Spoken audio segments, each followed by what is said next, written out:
बेटा जी अस्सलाम वालेकुम। हाँ तो बेटा मैंने आपको पिछले पीरियड में स्केलर प्रोडक्ट कंप्लीट करवाने के बाद वेक्टर प्रोडक्ट और उसकी जनरल प्रॉपर्टीज भी करवा दी थी। आज हमें एक स्पेशल प्रॉपर्टी करनी है और चेक करना है कि क्या दो वेक्टरों की वेक्टर प्रोडक्ट कम्यूटेटिव लॉ को प्रूव करती है कि नहीं, यानी वेक्टर प्रोडक्ट कम्यूटेटिव है या नहीं। याद रखिएगा वेक्टर प्रोडक्ट जो है, वेक्टर प्रोडक्ट कम्यूटेटिव लॉ की पाबंदी नहीं करता। यानी ए क्रॉस बी जो है वो बी क्रॉस ए के बराबर नहीं होता, बल्कि ए क्रॉस बी जो है वो हमेशा माइनस बी क्रॉस ए के बराबर होता है। यानी अगर आप ऑर्डर ऑफ मल्टीप्लिकेशन चेंज करते हैं तो रिजल्ट का साइन भी चेंज हो जाता है, वेक्टर की डायरेक्शन भी अपोजिट हो जाती। अगर आप ऑर्डर ऑफ मल्टीप्लिकेशन चेंज करते हैं तो जो प्रोडक्ट आएगा वेक्टर ही आना है, उसकी डायरेक्शन चेंज हो जाएगी, मैग्नीट्यूड वही रहेगी। इसके प्रूफ के लिए थोड़ी सी एक्सप्लेनेशन खुद लिखिएगा कि दो वेक्टर्स हैं ए और बी, और वेक्टर ए से बी की तरफ एंगल है थीटा।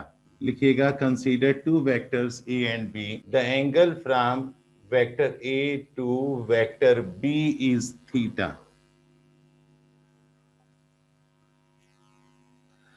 आपको राइट हैंड रूल याद होगा, आपको याद होगा कि मैंने बताया था कि आपने क्या करना है, अपनी हथेली को फर्स्ट वेक्टर के अलोंग खोलना है और उंगलियों को रोटेट करना है सेकंड वेक्टर की तरफ। इस तरह जो ये अंगूठे की डायरेक्शन है, this is the direction of cross product of both vectors, ये बाहर की तरफ।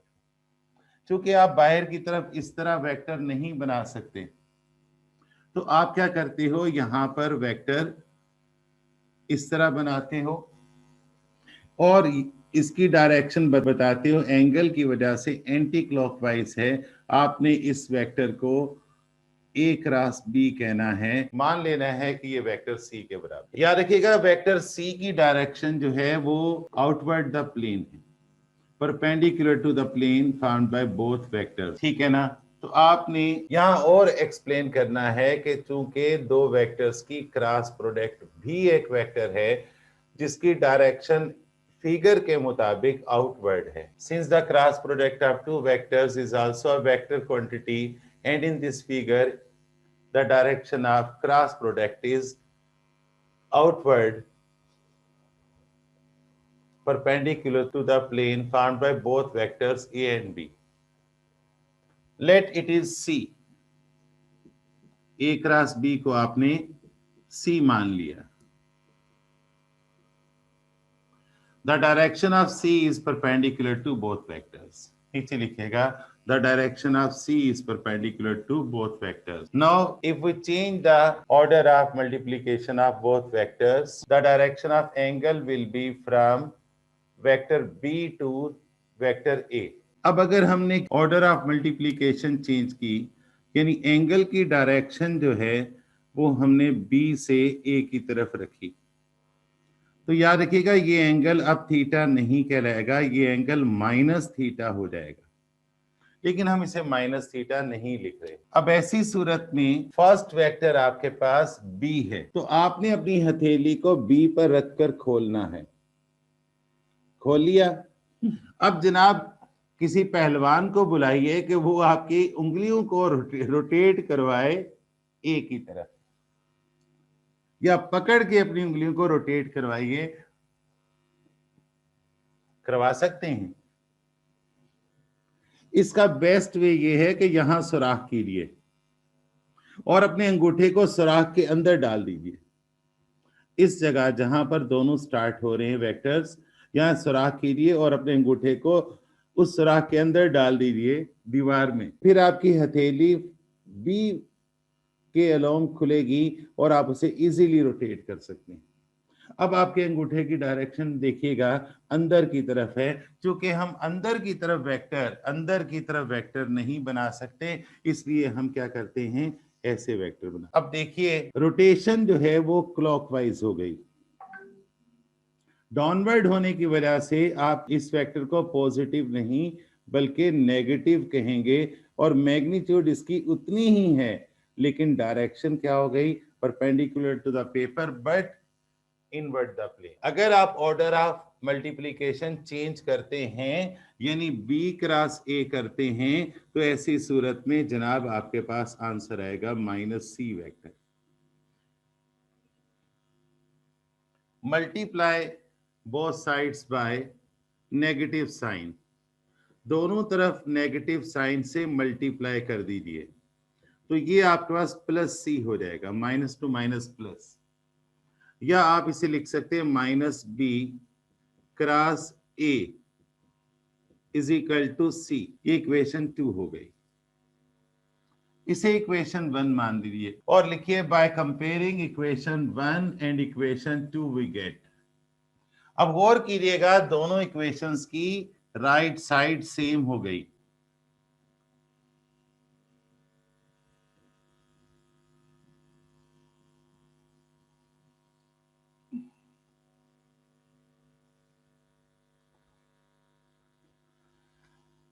तो यहां कंक्लूजन क्या निकला, conclusion the cross product of two vectors is not commutative. दो वेक्टर्स की क्रॉस प्रोडक्ट, मैं रिपीट कर रहा हूं, आपने a क्रॉस b करना है तो a क्रॉस b करने के लिए एंगल की डायरेक्शन a से b की तरफ होगी, राइट हैंड रूल यूज करेंगे, हथेली को उस वेक्टर पर खोलेंगे जिसने दूसरे वेक्टर से मल्टीप्लाई होना है, तो वेक्टर a ने b से मल्टीप्लाई होना है, हथेली को खोला, उंगलियों को रोटेट दूसरे वेक्टर की तरफ करेंगे, तो ये जो ठेंगे की डायरेक्शन है, this is the direction of new vector c। अब आपने कह दिया a cross b is equal to c, आपने इस वेक्टर को जो आउटवर्ड है किस तरह है, ये वेक्टर c है, इसकी डायरेक्शन आउटवर्ड है। अगर फर्ज कीजिए ऑर्डर ऑफ रोटेशन चेंज करते हैं, ऑर्डर ऑफ मल्टीप्लिकेशन चेंज करते हैं, a को b की बजाय b को a की तरफ मल्टीप्लाई करते हैं, तो राइट हैंड रूल के मुताबिक आपको करना क्या है, जो मल्टीप्लाई होना चाहता था उस पर हथेली खोलते थे, अब वेक्टर b a से मल्टीप्लाई करना चाहता है तो आपने b पर हथेली खोलनी है और किसी पहलवान को कहना है कि आपकी उंगलियों को रोटेट कर दे a की तरफ, नहीं हो पाएंगी। तो आपने करना क्या है, हथेली को पलटा के इस तरह खोलना है और इस उंगलियों को रोटेट करना है, आपका जो रिजल्टेंट वेक्टर होगा अब वो इनवर्ड होगा, इनवर्ड होगा। अगर ये पॉजिटिव था तो ये क्या हो गया, नेगेटिव हो गया, नेगेटिव हो गया। आप कहेंगे b cross a is equal to negative c, दोनों तरफ माइनस के साइन से मल्टीप्लाई करेंगे और इस तरह से आपका राइट साइड पॉजिटिव हो जाएगी। अब इक्वेशन 1 और इक्वेशन 2 में राइट साइड सेम है तो लेफ्ट साइड भी सेम मानी जाएंगी।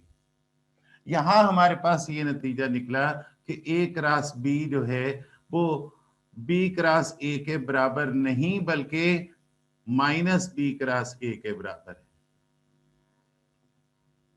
इस ओके, कंक्लूजन में क्या लिखेंगे, the cross product of two vectors is not commutative, the cross product of two vectors is not commutative, या the cross product of two vectors does not obey commutative law।